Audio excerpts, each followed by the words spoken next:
Un adolescente que vuelve a su casa después de una clase de educación física, entra al edificio y ahí se hace como una oscuridad, algo que no sabemos.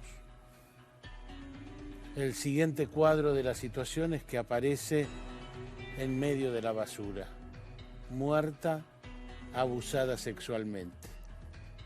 Y en el medio, el encargado de un edificio que hace muchísimos años que es el encargado de ese edificio y que hace muchísimos años convive y la conoce y es algo así como un protector de esa adolescente. De entrada no parece haber un cuadro dramático entre los dos, pero el crimen, la basura están ahí. El caso no está del todo cerrado. Hay condenas durísimas, hay un autor al que se considera el culpable, pero una cantidad enorme de preguntas sin respuesta. Este es el caso. Ángeles fue asesinada, buscan al asesino, muchísimo dolor, ¿qué más decir esa imagen? Tremenda. El día en que todo iba a suceder, Ángeles Rawson salió temprano del departamento ubicado en la planta baja del edificio de la calle Ravignani al 2360 del barrio de Colegiales. Esta adolescente de 16 años, a la que llamaban Mumi, iba al colegio a la tarde y las clases de educación física las tenía a contraturno. Aquel lunes, después de desayunar con su padrastro, fue caminando a encontrarse con sus compañeros para hacer gimnasia. Cuando terminó la clase, volvió a su casa tranquilamente, sin sospechar que estaban transcurriendo los últimos minutos de su vida. Cuando entró al edificio, Ángeles se encontró con la muerte. Ayer fue a gimnasia como actividad curricular a la mañana, porque ya cursa a la tarde su cuarto año del colegio, y la dejaron sus compañeras en Costa Rica y Dorrego, y nunca vino a casa, nunca regresó. El 11 de junio del 2013, el cuerpo de la joven apareció sin vida en un predio de tratamiento de basura del SEAMSE, en la localidad bonaerense de José León Suárez. El macabro descubrimiento conmocionó a la opinión pública. El estupor y la indignación ganaron la escena. Rápidamente los investigadores abocados al caso buscaron determinar qué fue lo que había sucedido con Ángeles. El motivo del aberrante crimen era un gran misterio. Aquí en Kramer 190, Ángeles tuvo su clase de educación física. Estuvo practicando deportes junto a sus compañeras de estudio en este predio que está ubicado pegado a una de las plantas de transferencia del SEAMSE. A las 9:30 de la mañana, exactamente el mismo horario en el que estamos ahora, ella salió de este lugar junto a sus amigas y caminaron por la calle Kramer en dirección a Dorrego, como lo hacían todos los lunes y los miércoles cuando terminaban su clase de gimnasia. La verdad es que es una situación muy difícil. Estamos tratando de mantenernos fuertes hasta el último momento. Tuvimos ayer igual. Nunca abandonar las esperanzas hasta que, bueno, evidentemente ya estaba todo más que confirmado. Los vecinos de la cuadra de Ravignani al 2300 no salen de su asombro ante las últimas versiones y están todos aguardando prontas novedades acerca de la investigación. A medida que pasaban los días, se fueron tejiendo diversas hipótesis en busca de averiguar qué había sucedido con esta adolescente, que era una buena estudiante y tenía toda la vida por delante, hasta que sufrió esta brutal agresión que terminó siendo fatal. Durante aquellos primeros momentos, la familia decidió salir a hablar con la prensa abiertamente. Llamamos al Instituto de Inglés y tampoco había ido. A partir de ahí llamamos al celular. El celular responde con un mensaje de texto, o sea, lo pasa a mensaje de texto y automáticamente el teléfono se corta. Pero lo apagan. Suena. Sí, y lo apagan. Ahí lo apagaron. A partir de ahí el teléfono murió. Lo único que pido de vuelta es que se haga justicia por mi hermana. Confío en la justicia y sé que mi ángel, desde la justicia divina, va a velar por que se haga justicia. Y yo quería transmitirles que yo estoy en paz. Estoy en paz. La verdad que se me revuelve el estómago y tuve que contenerme, pero lo hago por Ángeles. Voy a seguir firme buscando justicia por Ángeles. Encandilado por las cámaras de televisión, Sergio Opatowski, el padrastro de Ángeles, fue quedando rápidamente en la mira de los investigadores a partir de sus polémicos dichos. Vení, ¿por qué no me lo decís en la cara? No, pero espere. Vení, decímelo en la cara. No, pero espere, Sergio, no. Decímelo en la cara ahora. No, pero no. Durante el velatorio de la víctima, se realizó un allanamiento sorpresa en el edificio de la calle Ravignani. A su vez, tras ser citados a declarar en la fiscalía como testigos y hacerlo durante 14 horas, la familia abandonó el inmueble y comenzó a mostrarse esquiva con la prensa. Sergio, ¿usted conoce a esta persona? ¿Sabe quién es? No. ¿Sabe quién es? No tengo idea. Tranquilo, chicos. Despacio, a ver. Tranquilo. No sé nada de la investigación, les pido por favor que aparte no me pregunten porque yo no quiero averiguar y es algo muy íntimo y bueno. En este marco, la figura del encargado del edificio, Jorge Mangieri, no aparecía como un protagonista del caso. El hombre había pedido licencia y al desistir de presentarse a 2 citaciones del juzgado, fue llevado a declarar por la fuerza. En este punto, Mangieri denunció apremios por parte del personal policial, lo cual fue desestimado. Durante su declaración, incurrió en contradicciones y terminó seriamente comprometido. Incluso se constató que presentaba heridas en su cuerpo, compatibles con cortes, productos de la posible defensa física de la víctima ante su agresión. La comunicación es con la señora Diana. Diana es la esposa del encargado de la calle Ravignani, donde vivía Ángeles. La acusación sobre él, la sospecha es muy fuerte. Supongo que esto, señora, familiarmente es un bombazo. Buen día. ¿Qué tal? Buenos días. ¿Esto cómo se vive en su casa? Con mucho dolor, impotencia, se junta todo, de todo lo que se pueda imaginar se juntan. ¿Por qué, señora, él habría dicho ante la fiscal yo soy el responsable? No sé. El hallazgo del ADN de Mangieri bajo la piel de las uñas de Ángeles dejó al descubierto que el encargado había sido su agresor. Pero, ¿fue Mangieri realmente el asesino? ¿Se convirtió en abusador de un día para el otro? ¿Actuó solo? Todavía quedan incógnitas por develar.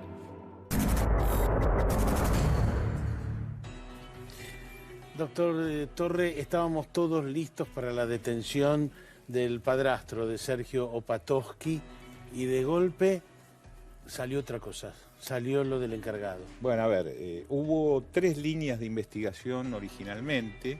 Yo les recuerdo que siempre se vinculó la aparición del cadáver en un predio de la SEAMSE, sí, y existe una planta de base de vehículos de la SEAMSE próxima al lugar donde practicaba deporte Ángeles con sus compañeras de la escuela.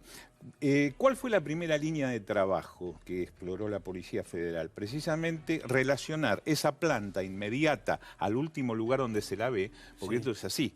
Ángeles de pronto va a practicar deporte, no la ven más quienes son los testigos originales, que son sus compañeras, etcétera, y luego tenemos un segundo acto 24 horas después con el hallazgo del cadáver. No se pensó en que volvió al edificio. No, que la primera línea que se exploró es la planta de la SEAMSE, donde apareció el cadáver, y la planta de vehículos. Algún operario se habló del SEAMSE en principio, que alguien... Aclaremos una cosa, que hubo una plena colaboración con la Policía Federal por parte inclusive de los representantes gremiales que facilitaron todo lo que fuera necesario. ¿Dónde se diluye esta primera línea de investigación?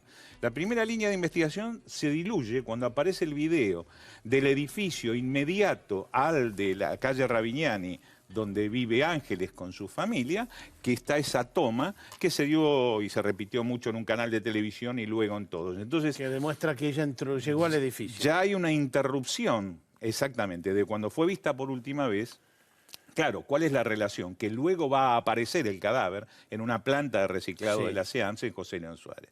Esta es la segunda, a partir de ahí se empieza a investigar la segunda línea, que es la familia. No hay ninguna duda. Por eso, cuando se estaba velando Ángeles, se estaba practicando un allanamiento en su casa, donde fueron inclusive secuestradas ropas de cama, etc. Esta era la segunda línea de investigación. Y luego surge la tercera, que es la que en primera instancia ya tiene una condena, que es la de Mangieri concretamente, ¿verdad? No tenemos una imagen de Mangieri sacando el cuerpo, no sabemos dónde ocurrieron los hechos. Esto le quita entidad probatoria, esto rebaja ¿Esto pone dudas en el caso? Yo voy a hacer un ejemplo exagerado. Sí. Pero me lo vas a permitir, Tuni. ¿Tenemos una imagen de Eichmann sacando cadáveres en Auschwitz? No, bueno, no tenemos. Muy bien, creo que está respondida la pregunta. Sí. ¿No? Pero bueno, entonces significa que tenemos otros elementos que llenan ese vacío. Yo creo que hay un plexo probatorio bastante importante, inclusive desde la prueba genética, que fue realizada aquí en la Facultad de Farmacia y Bioquímica, a otra cantidad de elementos como los indicios de ocasión, oportunidad, etcétera, etcétera, y hay un indicio de mendacidad en las declaraciones originales, ¿verdad? Lo que pasa que o sea, miente Mangieri claro, de entrada. no nos olvidemos. Vamos a ver, Raúl, la imagen de Ángeles entrando en la casa, porque en el edificio suyo, porque ese es de alguna manera lo que termina con la primera hipótesis, que es la de la planta de reciclado de residuos. Ángeles llegando, ahí es que va a entrar al edificio. Efectivamente, de entrada se pensó esto era algún empleado o alguien relacionado con el SEAMSE. Y después, cuando estábamos todos esperando la detención de Sergio Patoski, se produce la detención del encargado del edificio. Bueno, así es como, convengamos que fue una investigación que tuvo mucho vértigo, ¿verdad? Además, hemos tenido opiniones médicas que fueron contradictorias, hemos tenido una opinión médico-legal que habló de lesiones típicas de abuso sexual que se puede adjudicar como intrafamiliar. Esto lleva de alguna manera a la fiscal en primera instancia a investigar en ese sentido. La pinta de él. En los medios eso tuvo su importancia. Lo hemos visto recién, ahora vamos a volver a ver la secuencia de cómo siguió, cómo fue el hilo de la investigación, pero también él de alguna manera era el candidato de todos. Veamos, Tuni. Nosotros tenemos dos ámbitos geográficos diferentes. Primero la SEAMSE, el lugar donde en principio habría desaparecido Ángeles. Este video que acaban de pasar ya la ubica por lo menos próxima a su domicilio, ¿verdad? Así fue la investigación, Raúl. A media mañana del 10 de junio del 2013, Ángeles Rawson ingresaba al edificio de Ravignani tras su clase de gimnasia. Sin embargo, según la investigación oficial del caso, nunca llegó a entrar al departamento donde vivía, ubicado en la planta baja. Mediante un pretexto que continúa siendo una incógnita, en su rol de portero, Jorge Mangieri la condujo hasta el sótano del inmueble, donde se deduce que terminó con su vida. Que aseguran que de un edificio ubicado a 20 metros del frente de la casa, ayer se vio se secuestró también imágenes de la cámara donde estaría registrado el regreso de Ángeles al menos hasta 50 metros antes de llegar a la casa después de la clase de educación física, es decir, cerca de las 10 de la mañana para luego ir al colegio a la 1 cuando es su horario habitual del turno escolar. Una vez cometido el crimen, según plantea la investigación, se conjetura que Mangieri decidió descartar el cuerpo de su víctima a través de un mecanismo que le resultaba conocido, como es el sistema de recolección de residuos. Para lograrlo, recurrió a atar el cadáver del adolescente, utilizando distintas sogas sobre sus muñecas, tobillos y cuello, a fin de que resultase más manipulable. A continuación, según sostuvo la acusación, el portero habría introducido el cuerpo en una bolsa de consorcio negra para depositarlo trabajosamente en un contenedor de basura cercano al edificio. Se cree que el cuerpo de Ángeles fue colocado en un contenedor, pero ¿es posible que los operarios que cargan los camiones no lo hayan visto? Desde allí lo habrían llevado a la planta de transferencia de colegiales y luego, en otro camión de mayor porte, fue trasladado hacia el predio del SEAMSE en José León Suárez. Mangieri, quien se encuentra detenido en el complejo penitenciario de Ezeiza, fue condenado por femicidio, abuso sexual y homicidio agravado criminis causa, a la pena de prisión perpetua.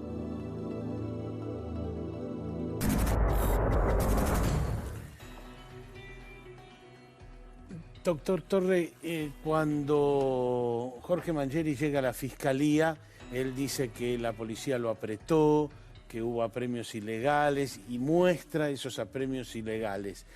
ese hecho, que tenga rajuñones, ¿es un indicio fuerte? ¿Es un indicio...? Esto en investigación criminal se llama el principio de transferencia. A ver, en un hecho criminal el delincuente deja, el delincuente se lleva. ¿Qué es lo que ha pasado aquí o cómo la justicia lo ha interpretado? Ha interpretado que esas marcas, por llamarlo de alguna manera, son los estigmas unguiales de Ángeles Rawson. ¿Y con qué se compadece esto? Son las uñas de ella. Sí, rasguños. ¿Y con qué se compadece esto? Con el hallazgo, por lo menos en el índice de la mano derecha de Ángeles, un perfil completo que correspondería a Mangieri. Sí, a ver, un perfil de ADN me refiero, un perfil genético y uno incompleto. Manipular?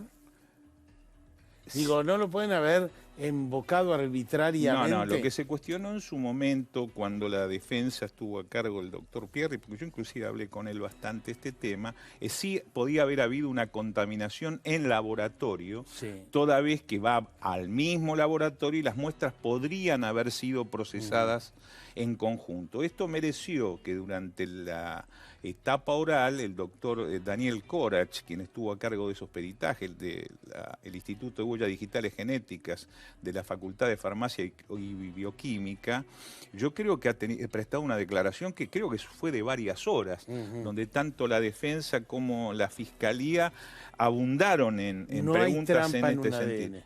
Yo creo que en este no. Trampa posible siempre hay, ¿verdad?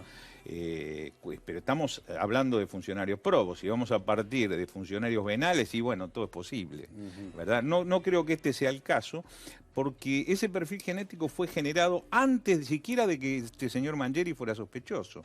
Yo le recuerdo, Tuni, que en realidad la hipótesis de trabajo, agotada la geográfica, que era la de la SEAMSE, se seguía con la hipótesis familiar y esta es la tercera hipótesis que va a surgir en la misma fiscalía, en definitiva, ¿no? Vamos a ver las dudas del caso. En los primeros días de agosto del 2013, la visita de Miguel Ángel Pierri, el entonces abogado defensor de Jorge Mangieri, a un programa de televisión, descolocó a todos. Durante una entrevista, el hijo de Pierri, sentado en el regazo de su padre, lanzó una frase que rebotó tanto en los medios como en las redes sociales y marcó, de alguna manera, un antes y un después en la causa.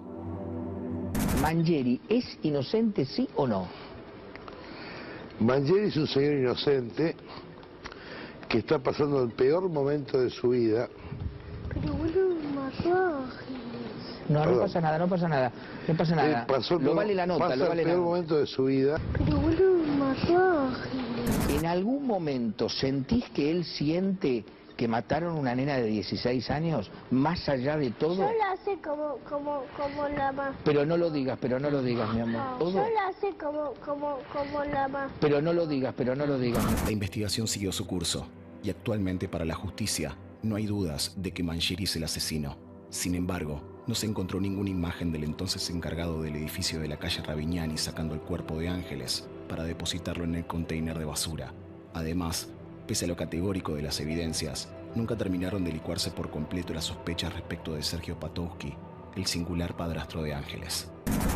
Si vos ya tenés, o los fiscales tienen, un culpable que está ya, pobrecito, con pito y cadena, atrapado sin salida, ¿por qué el anuncio no saliste a defender un poco a la familia? ¿Me entendés lo que te quiero decir? Un poco de respeto, o sea, todo bien, pero él tendría que haber hecho eso, era la parte de él. Entonces, ¿por qué Franklin se mandó solo? Yo te voy a decir por qué se mandó solo. Se mandó solo para cuidar él su espalda y cuidar la espalda de Juan Cruz. Juan Cruz no está con nosotros, está con el padre. En definitiva, luego de la condena a Jorge Mangieri, aún resta encontrar la respuesta a algunas preguntas que nunca fueron aclaradas. ¿Dónde fue la tentativa de abuso sexual y el homicidio? ¿Por qué no hay ADN de Ángeles en la casa de Mangieri, ni en el auto de este, ni en el sótano, ni en el hall? Los interrogantes ponen en duda la culpabilidad del encargado. Doctor Adrián Tenca, defensor de Jorge Mangieri, la verdad que la declaración de Juani, el hijo de Miguel Ángel Pierri, es casi, lo pone a usted en una defensa casi imposible, le digo, además de las pruebas. Pero... Mira, Tuni, yo lo defendí a Mangieri en todo el juicio oral, así que yo sé lo que pasó en ese juicio después hay opiniones de opinólogos, y te puedo decir con absoluta certeza, porque además está probado y el juicio está filmado y grabado, y se lo he ofrecido a muchos periodistas, donde quedó absolutamente claro y probado cómo se manipuló el ADN de Mangieri. O sea, ¿Te parece? No me parece. Está absolutamente probado en 4 puntos fundamentales. Primero, que el laboratorio contó primero con el ADN de Mangieri y no con el ADN de referencia, es decir, de las uñas. Segundo, que se procesó en el mismo momento. Esto no es una especulación de la defensa, esto quedó absolutamente probado. También quedó probado que primero el laboratorio hizo determinados perfiles de ADN que no le fueron informados a la justicia, y cuarto, que se destruyeron las pruebas para hacer una contraprueba. O sea, esto quedó probado. O sea, Adrián, usted lo que dice es que esto se manipuló intencionalmente. No, yo dije que es intencionalmente o culposamente, y así lo dije en el juicio oral y dije que se investigara. Ahora, él también tenía rajuñones en el cuerpo. Hay como más evidencia, no es una sola evidencia. Pero es que la realidad es que todo, bueno, si eso fuera así, ¿por qué no anularon el ADN, que es lo que hubieran hecho en cualquier país democrático? Porque sin el ADN no tenían absolutamente nada. Te agrego algo más. A Mangieri le sacaron pelos y demás para hacer el ADN, estuvo el día lunes.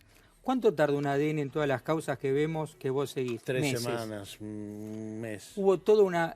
Pero eso se puede hacer más se puede rápido. hacer, pero había mucha presión de la opinión pública. Todas las personas que hicieron el ADN, no solo el doctor Corach, sino las profesionales que intervinieron, admitieron todas las irregularidades que yo te estoy diciendo. Pero fíjate, hay rajuñones, hay como es decir, esta causa esa noche iban a detener a Sergio Patoski, y si no se levanta el buzo Mangieri y muestra que lo torturaba la policía y se demostró que eran rajuñones. Eso podemos hacer 10 programas respecto a esa noche, porque también fue algo absolutamente vergonzoso, donde todo es nulo y donde a Mangieri se lo interrogó siendo un testigo, se le hacían preguntas de imputado. Pero esto, digamos, que es técnicamente un poco más complejo. ¿Me vas a decir que Mangieri no fue el autor de la Absolutamente. No fue el autor. Absolutamente. Pero y de las pruebas resulta absolutamente que no fue. Hubo toda una construcción. Mira, es bastante común. ¿Y tenés una hipótesis de quién mató a Ángeles? La verdad que hipótesis no tengo, porque siempre me preguntan eso. Y yo no tengo por qué darlas. Lo que yo sé, yo el expediente de Mangieri, yo trabajé 1 año y medio, 10 horas por día. Conozco la causa del principio hasta el final y conozco jurídicamente y técnicamente lo que significa un ADN, que nadie lo conoce.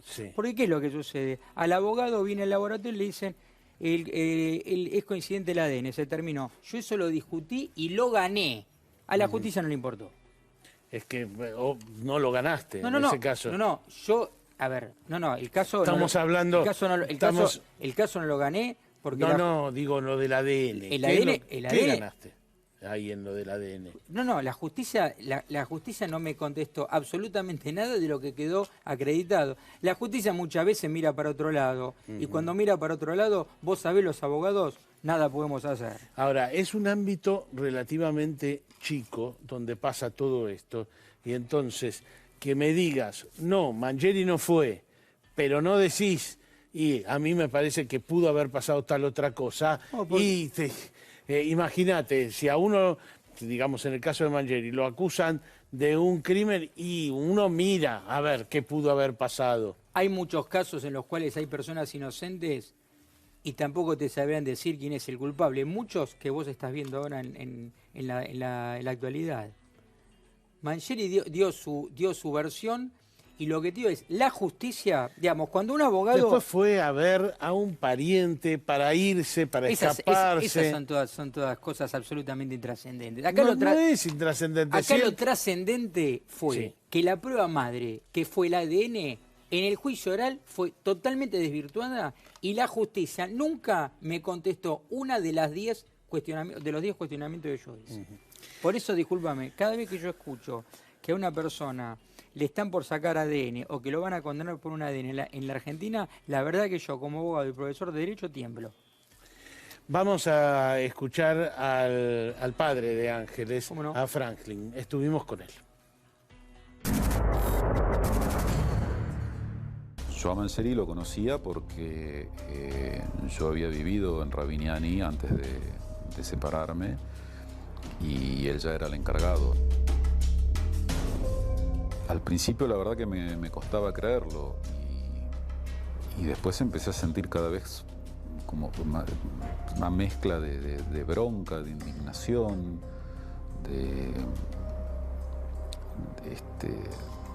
de sentir como hasta una especie de traición también, ¿no? Porque él es como que gozaba de cierta confianza de la familia en general. De todas las cámaras de seguridad que hay, no hay ninguna donde se vea a Mangieri con Ángeles, porque justamente esto fue adentro del edificio. Si bien ahora en el edificio hay cámaras de seguridad adentro, a raíz de lo que pasó, en ese momento no había ninguna cámara dentro del edificio. Entonces, lo máximo que se ve es a Ángeles llegando a pocos metros de la entrada del edificio. El video y otras cámaras de seguridad que hay alrededor te ponen a Mangieri y a Ángeles en el mismo lugar a la misma hora. Las declaraciones de Mangieri, sus contradicciones, se nota que él miente. Entonces, en el momento que miente, decís, ¿por qué mentiría alguien que no tiene nada que ver? El primer día del juicio oral, él mismo dice que durante la etapa de instrucción, un día al juez de instrucción le dijo cualquier mentira porque su abogado le había aconsejado. Le está mintiendo a un juez que lo está acusando de un delito gravísimo, además de todas sus contradicciones. Está el tema de las heridas que tenía. Y sumado a todo eso, después aparece ya el tema que es como el toque final, el moño, que es el ADN de Mangieri abajo de las uñas de Ángeles. Entonces, él tiene el cuerpo arañado. Ángeles tiene signos de haber sido atacada sexualmente. Tiene ADN abajo de las uñas. Con respecto al que él haya actuado solo, si él no hubiese estado solo, Ángeles no lo podría haber arañado en la forma que lo arañó. Después, con respecto a deshacerse del cuerpo, yo creo que él tenía todos los elementos. Él es lo que hacía todos los días, sacaba las bolsas de basura del edificio. Ángeles era menudita, así que desde ese punto de vista está claro que él actuó solo. Después que haya pedido ayuda para una coartada, cuando vio que se le venía encima la cosa, ahí sí. Respecto al lugar de donde fue el hecho en sí, el asesinato, está claro que fue dentro del edificio. Prácticamente seguro que fue en la terraza, o sea, donde está la vivienda del encargado. En algún momento se supuso que podría haber sido en el sótano también. Después, con un montón de elementos, prácticamente queda descartado eso y el lugar fue la terraza del edificio. Doctor Tenca, fíjese que es un conjunto de cosas. Es el ADN más los rajuñones, más que le fue a decir al primo que cómo huía hacia el norte, más que dijo que la policía lo apretó un jueves, que después fue el viernes, que no fue a la mañana, que fue de un lado de la vereda, que fue del otro lado de la vereda. Es como un grueso de cosas que hay, Adrián. Claro, dicho así sí, pero también yo te puedo decir, no se encontró ADN, vos lo dijiste, ni en el sótano de la víctima, me refiero, sí. Ni en el sótano, ni en la terraza, ni en la casa. Durante el juicio, los fiscales y el acusador particular no se pudieron poner de acuerdo dónde se realizó el crimen, cómo se sacó. Es que no se sabe, hoy en día no se sabe. ¿Cómo se sacó? Algunos dijeron, me refiero a los acusadores, sí, no opinólogos, que el cuerpo había sido dejado en la puerta, otro que lo había llevado en el auto.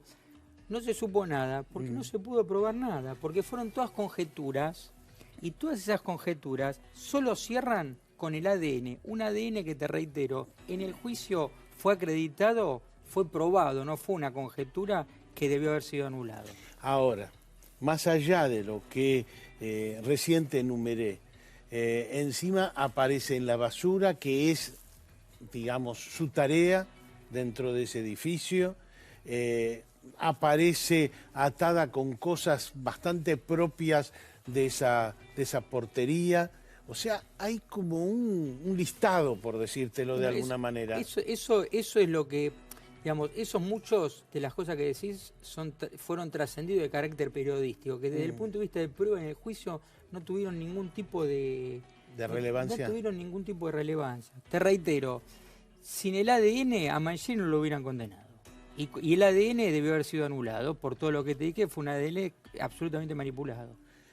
Pero, digamos, eso hubiera dado negativo, se hubiera apuntado a otra persona, no aparece otra hipótesis. En la Argentina, cuando una causa es pública, no se busca al culpable, se busca un culpable. Cuando se tiene a un culpable, hubo infinidad infinidad de otras líneas investigativas que, una vez que lo tuvieron a Mangieri, fueron todas descartadas.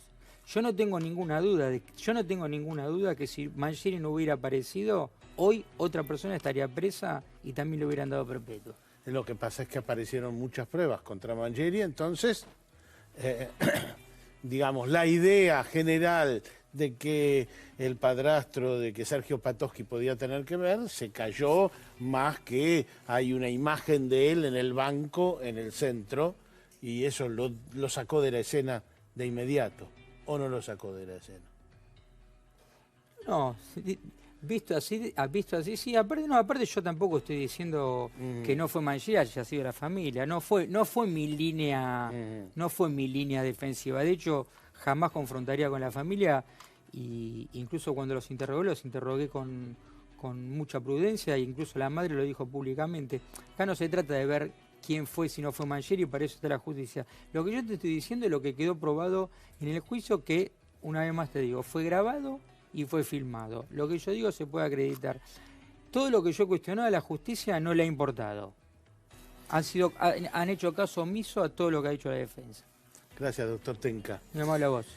Enseguida vamos a seguir con el padre de Ángeles. Vamos a enfocar el caso desde el punto de vista psiquiátrico con un especialista. Ya venimos.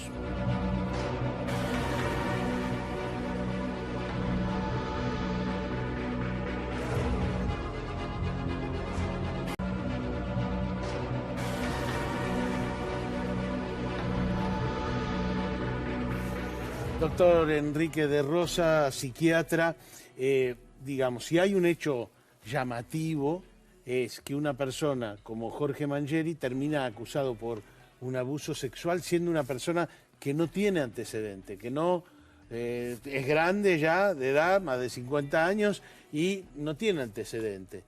Entonces, eso me llama la atención. Antes, igual veamos juntos esta segunda parte de lo que nos dijo Franklin Kraus. El juicio fue un momento de mucha tensión. Estar con este tipo ahí a 3 metros, la verdad que era duro. Y lo viví, o sea, estuve en todas las audiencias. En una sola tuve que salir porque, bueno, se estaban hablando detalles de la autopsia que la verdad que ya no me daba el cuerpo para tanto, y salí, pero en todas las demás audiencias, todos los testigos, todo, estuve ahí presente, escuchando todo. Y yo lo viví como, te diría que casi como una suerte de batalla, ¿no? De estar peleando porque se hiciera justicia.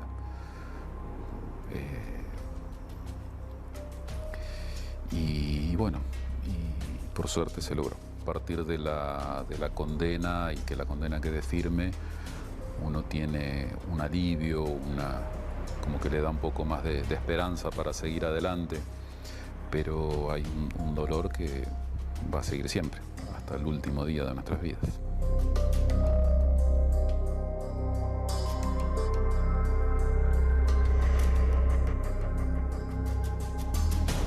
Ángeles era una chica excelente, muy inteligente, siempre se esforzaba por mejorar, excelente alumna, muy buena amiga y compañera, y tenía un sentido de la justicia, y se comprometía cuando algo le parecía injusto.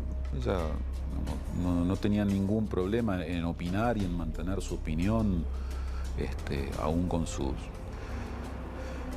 sus escasos 16 años, pero era, a pesar de su dulzura y su ternura en un montón de cosas, era también una luchadora. Doctor de Rosa, en esta batalla que señala Franklin Rawson, finalmente Jorge Mangieri fue condenado por homicidio y tentativa de abuso sexual, ¿no es cierto? ¿Le cierra que una persona de esa edad, sin antecedentes, sin hechos, hay alguna empleada de una inmobiliaria que dice que le ofreció plata a cambio de sexo cuando fue una vez al edificio? ¿Cómo le cierra esta historia? Yo creo que el gran problema que tenemos en nuestro medio para entender todo lo que, cuando uno ve todas estas cosas, siempre habla de un homicidio, un caso atroz, y son todos atroces, y quizás escuchaba atentamente antes al doctor Torley hablar del caso Eichmann, ¿no? Y la frase a partir de Eichmann, Hannah Arendt hablan de la banalidad del mal. Sí. Eso no es una frase solamente, sino que no hay que esperar encontrar el monstruo, el sátiro, el fauno con cuernos y demás, sino que muy frecuentemente son sujetos que por demás se desempeñan una vida normal, y en un momento, en una circunstancia que para ellos en un devenir extraordinario se transforma en algo, tienen alguna pérdida.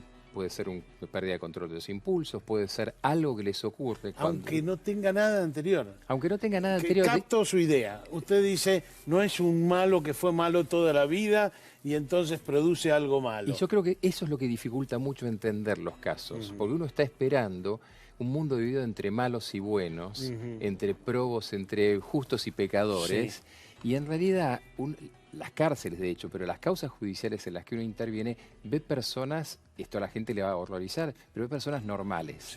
Sí. Por ejemplo, concretamente, siendo psiquiatra, siempre me preguntan qué tiene en la cabeza, esperando que tenga alguna patología, es decir, qué enfermedad extraña hace que haga eso anormal. Obviamente no son sujetos que tienen valores morales. Por eso, por ejemplo, antes se hablaba de locura moral. Los psiquiatras alemanes hablaban de locura moral. ¿Qué querían decir? Eran sujetos que sus capacidades intelectivas, emocionales podían andar bien, pero de golpe su estructura moral en algún momento era incapaz de contener la pulsión. Usted dice que hay un hecho que desencadena algo. Hay un hecho que puede ser, que puede develar aspectos traumáticos de la infancia del individuo, que puede develar frustraciones del individuo, que puede develar... No, de golpe se encontró solo el fin de semana y eso le desató algo. No fue todo el fin de semana, pero sí se encontró quizás con un no, se encontró quizás con sentirse que era menospreciado. En una causa muy reciente... Usted lo pesco, usted dice... él trató de avanzarse, por decirlo de alguna manera, Ángeles, ella le dio un no muy rotundo y eso desató... Digo, ¿cómo se te ocurre a vos que con vos voy a hacer esto? Sí. Yo tengo una causa exactamente así y el sujeto afortunadamente no intenta violar, pero le pega, la castiga bastante violentamente. Sí. Cuando le pregunto, uno lo ve y es una ovejita, es un cordero manso que dice yo desempeño bien mis funciones, es un vigilador privado, y dice yo desempeño bien mis funciones. Él cumple la norma, cuando la norma se le escapa, él ahí no puede sostener eso. y empieza y comete estos hechos aberrantes. A ver, vuelvo entonces a una idea, a una hipótesis, porque es solo una hipótesis. Obvio. Es, él se tira un lance con Ángeles, que además tenía mucho carácter, le da como un no rotundo, por ahí él aprovechó que estaba solo ese día, y usted dice, eso libera a los monstruos. Es una opción. Interpretar también, esto a veces uno lo escucha en sujetos, interpretan que el no es un sí, que en realidad hay que pasar por encima de eso y que en definitiva luego una cosa lleva a la otra. El caso de Gustavo Rivas, van a decir, ¿qué tiene que ver? Gustavo Rivas le preguntan y él dice, es increíble desde el punto de vista psicológico, no, el 95% de los casos es mentira. Entonces uno se queda pensando, claro, este hombre ha negado una cantidad de evidencia que veía, pero la valora desde otro lugar. Esta mala valoración del medio no los transforma, y desde ya no los transforma en imputables. Vuelvo a tomar una frasecita suya. Él trata de avanzarse a Ángeles, Ángeles le dice que no, él piensa que de todas maneras si avanza puede conseguir un sí final. Y que no va a pasar nada. Se arma una trifulca. Y ella se defiende. Eso a él lo hace enardecer más. Ahí sí es un sujeto que quizás pierde el control de sus impulsos y se transforma sin darse cuenta, hasta por una diferencia física y de peso y demás, en un sujeto peligroso. Es decir, en realidad esa es una hipótesis. No lo podemos saber. ¿Cuál es el inconveniente también acá? No hemos tenido... porque la defensa de ese momento negó la posibilidad de pericias psiquiátricas y psicológicas, con lo cual son todo hipótesis. Y a partir de esa negación uno empieza a extrapolar cosas. Ahora, doctor, haga psicología de masas. ¿Por qué las masas nosotros decíamos fue Opatowski? ¿Por qué teníamos en mente a esa persona? Porque Opatowski trabajó de culpable, es decir, Opatowski yo no sé si estaba desempeñando una obra teatral, pero yo estaba en un canal en el momento en que todo el mundo me habían llamado para decir, esta noche lo llevan preso a Opatowski. Bueno, es que esa noche lo llevaban, digamos, yo tuve mucho diálogo con la fiscal Paula Azaro. Y ella se choca con Mangieri, porque cuando le pregunta una cosa esencial... Él se contradice. Que era, ¿por qué no vino a declarar? Ella lo había citado ya el martes, y él no va a declarar ni martes, ni miércoles, ni jueves, aparece recién el viernes. Ella le pregunta simplemente, ¿usted por qué no vino a declarar? Y él le dice, porque me apretó la policía, mire. Y se levanta el buzo y ella ve los rajuñones, manda a traer un médico. Es decir, Mangieri se metió preso solo. Absolutamente. ¿Por qué Opatowski entonces? Y porque estaba la cuestión de, mire cómo se nos mezcla, y yo no le voy a ocupar todo el programa, pero la cuestión de la sexualidad y el delito en nuestro medio, como tenemos una cuestión bastante particular respecto a la sexualidad, aparecía toda esta historia de una pareja swinger, ¿no? Y entonces una cosa aparentemente llevaba a la otra. Es decir, de la misma manera que Mangieri, por el hecho de haber quizás solicitado favores sexuales a una trabajadora sexual, pasaba a ser un violador, quizás una pareja swinger pasaba a ser también alguna historia negra. Y esa historia negra le servía a todo el mundo.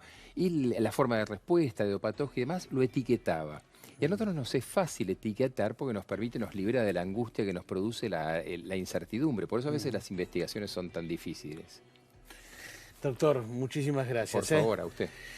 Enseguida venimos con un análisis bien global del caso. ¿Es un caso cerrado o todavía hay incógnitas que no hemos sabido despejar? Enseguida venimos.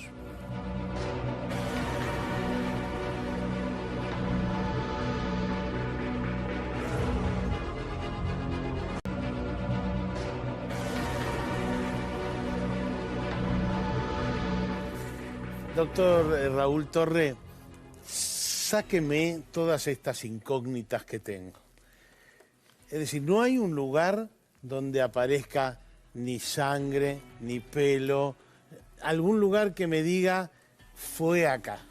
Bueno, ahora ya podemos hablar con cierta libertad porque hasta ahora, desde la sustanciación del juicio y previo a él, hemos tenido la prudencia de que no había sentencia firme, que había un imputado y que todavía, mientras no haya sentencia firme, presunción de inocencia. A ver, ahora ya la justicia ha dicho que el hecho ocurrió en el edificio de la calle Ravignani. Pero el edificio es una cosa enorme.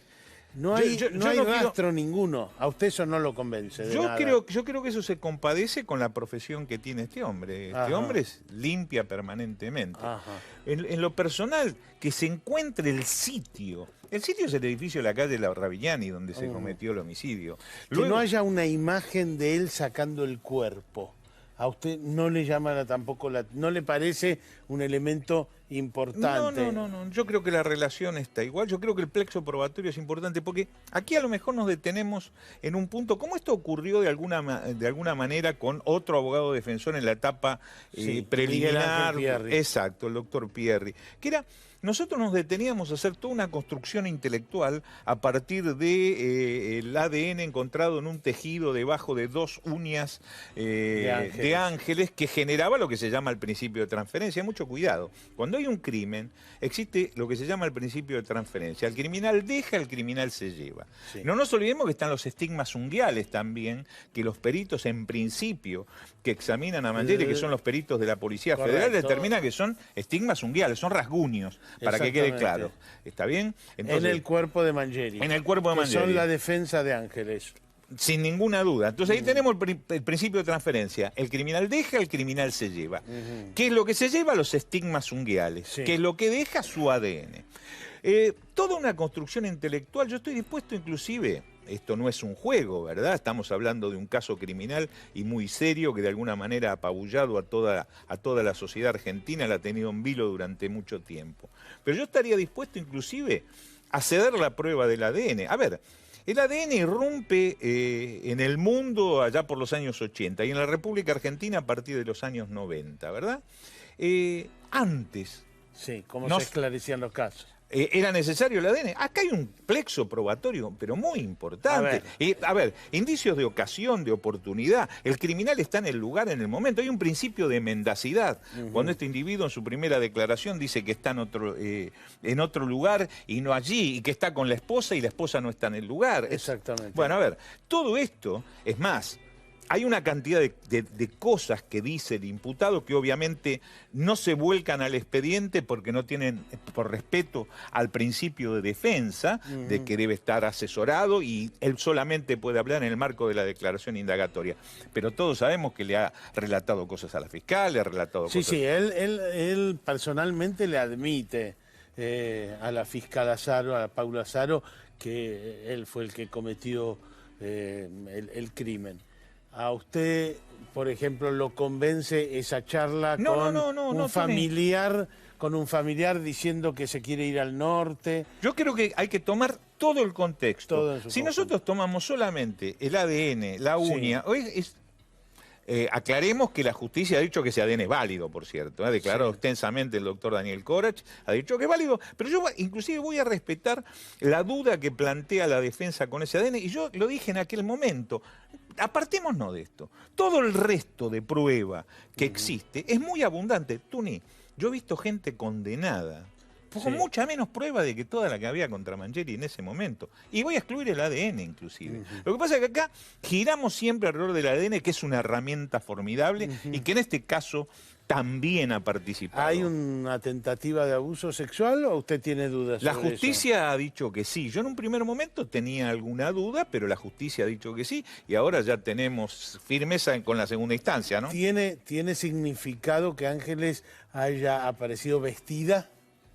No, porque el cadáver fue acondicionado para ser embalado, fue colocado en posición fetal dentro de la bolsa, etcétera. Esto puede haber, lo que de alguna manera es una prueba importante es el rasguño que tiene en el trocánter, que solamente lo podría tener si estaba desprovisto, por ejemplo, de los pantalones y de alguna prenda interior. Sí, ese rasguño sería de alguna de las estigmas unguiales de Ángeles, ¿no? O sea, que hubo un principio, él da la impresión que se bajó los pantalones, ella peleó y peleó. Luchó por su virtud, indudablemente. Esto es lo que por lo menos se entiende que ha El decidido mecanismo de muerte, no sé si decirle correctamente estrangulamiento. Es un mecanismo asfíctico, Sí. no hay ninguna duda. Eso ha sido una muerte ¿Es asfíctica. coherente con la situación? ¿Es coherente con un delito contra la integridad sexual? Sí. Si esa es la pregunta concreta, sí, es típico.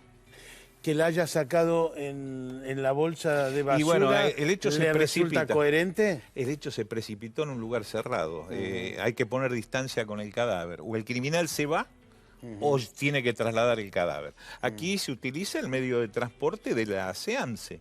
Por eso toda esta investigación arranca con la SEAMSE, e inclusive en sospecha la gente de la SEAMSE, que hay que decirlo, prestó una colaboración absoluta desde un primer momento, ¿verdad? Gracias, doctor Torres. Gracias como siempre, Tuni. Bueno, revisamos el caso Ángeles. Fue uno de los casos de femicidio más fuertes que tuvimos en la Argentina. Lamentablemente seguimos teniendo casos de femicidios, mucho. El último, el de Anaí Benítez. Pero acá la realidad es que es un delito que está más extendido que nunca en el mundo, no solo en la Argentina. Hay que mirar cada caso detenidamente y esta noche lo hicimos. Hasta la semana que viene.